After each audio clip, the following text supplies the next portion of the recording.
Alright guys, let's analyze the writing prompt so you get a better understanding of the text. Andres, do you think that Madison's arguments about factions are still relevant today? Yes, Ruben, I believe Madison's arguments are still relevant today because there are still groups of people in politics that have different views and arguments. Yeah, do you think that factions are necessarily a threat to the public good?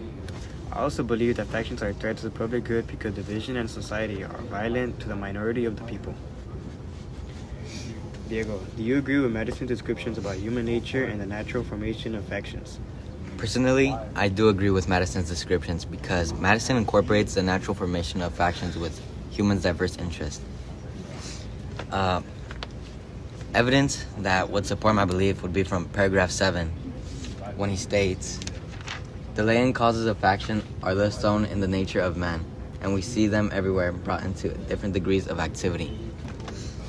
What about you, Diego Alejandre? Do you agree that elected politicians are enlightened in a way that they can be trusted to make choices for the public good?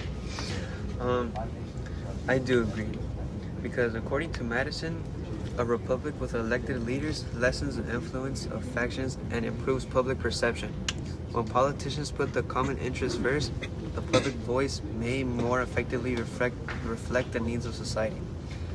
In paragraph 12, Madison states, "It may well happen that the public voice pronounced by the representatives of the people will be more consonant to the public good than it pronounced by the people themselves." Also, I wanted to mention that my question closely relates to focus question number 3. Focus question number 3, we're getting Madison's opinion on elected politicians. This can kind of help us with seeing if they are worthy for decision making. Alright, let's move on to Ruben. Do you think that Madison was right in saying that the larger the society, the less likely a faction will unite members across the country? Yeah, I do think Madison was right saying that. This question reminds me of focus question 5 that tells me to reread the paragraph 14 and explain the analogy related to fire. 14 basically talks about, it says, influence of factious leaders may kindle a flame within their particular states, but will be unable to spread a general conflagration throughout the other states. And he's basically saying that if you make a faction in a state, you basically only have control over people in that state because you don't have that much reach to influence such a big old nation or a country. And he says there's going to be different views and opinions on society, and this will be less apt to pervade the whole body of the union than a particular member of it. So yeah, I do agree. I think that Madison was right. Andres, let's think about the writing prompt. Yeah, that's a good question. The writer prompt basically says select 2 points from Madison's essay and write a response in which you explain whether you think the points are still valid in today's society. Yeah, that's something we should think about. Should we do a recap? Yeah.